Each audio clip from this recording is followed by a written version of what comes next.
Hello friends, আমি অচিন্ত। আমি নতুন চ্যানেল টু সাইড কিচেনে আপনার সাথে নতুন রেসিপি শেয়ার করবো। সেটা হচ্ছে মাছের মাথা দিয়ে পুঁই শাকের তরকারি বানিয়ে দেখাবো।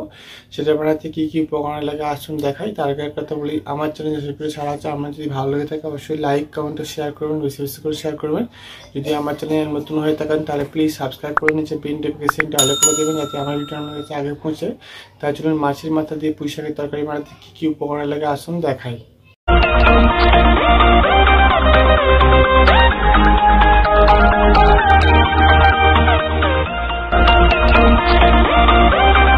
চলুন তাহলে মাছের মাথা দিয়ে পুঁই শাকের তরকারি রেসিপিটা বানাতে কী কী উপকরণ লাগে আসুন দেখায়। তার আগে এক কথা বলে দিই, ভিডিওটা প্রথম থেকে শেষ অবধি দেখার অনুরোধ রইল। তাহলে চলুন রেসিপিটা শুরু করি। এখানে আমি কিছুটা পরিমাণ পুঁই ডাঁটা ভালো করে কেটে ধুয়ে নিয়েছি। তাহলে চলুন রেসিপিটা শুরু করি। গ্যাসটা জেলে কড়াটা বসিয়ে দিয়েছি, কড়াটা গরম হয়ে গেছে। এর মধ্যে তেল দিয়ে দেবো পরিমাণ মতো। তেলটা ভালো করে গরম করে নেব, তারপর মাছের মাথাগুলো ভেজে নেব। তেলটা ভালোভাবে গরম হয়েছে, এবার মাছের মাথাগুলো দিয়ে দেবো। মাছের মাথাগুলো ভেজেছি, ভালো করে লাল লাল করে ভেজে নেব। দেখুন মাছের মাথাগুলো ভাজা গেছে, তারপর তুলে নেব। এবার তেলের ওপরে আমি দুটো 5 ফোড়ন, একটা শুকনো লঙ্কা, 4টে কাঁচা লঙ্কা, পেঁয়াজ কুচি, টমেটো কুচি, এবার আমি একটু হালকা করে ভেজে নেব। দেখুন পেঁয়াজ, টমেটো, কাঁচা লঙ্কাটা ভালো করে ভেজে নিয়েছি। এর মধ্যে এবার নেব কুমড়ো, আলু। আমি আজকে বেগুন দেবো না, আপনারা চাইলে বেগুন দিতে পারেন। তাহলে চলুন কুমড়ো আলুটা দিয়ে দিয়েছি, এবার ভালো করে ভেজে নেব। এবার লবণ দেবো পরিমাণ মতো, ভালো করে ভেজে নেব। এবার আমি আদা বাটা দিয়ে দেবো। এবার ভালো করে আদার সাথে সব সবজিগুলো ভেজে নেব। ভালো করে ভেজে নিচ্ছি। এবার পুঁই শাকগুলো দিয়ে দেবো।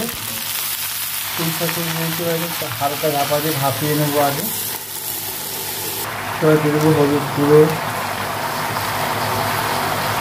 জিরে গুঁড়ো, অল্প সামান্য লঙ্কার গুঁড়ো, ধনে গুঁড়ো, ভালো করে নিয়ে দিতে নেব। এবার মাছের মাথাগুলো দিয়ে দেবো, একটু ভেঙে নেব মাছের মাথাগুলো।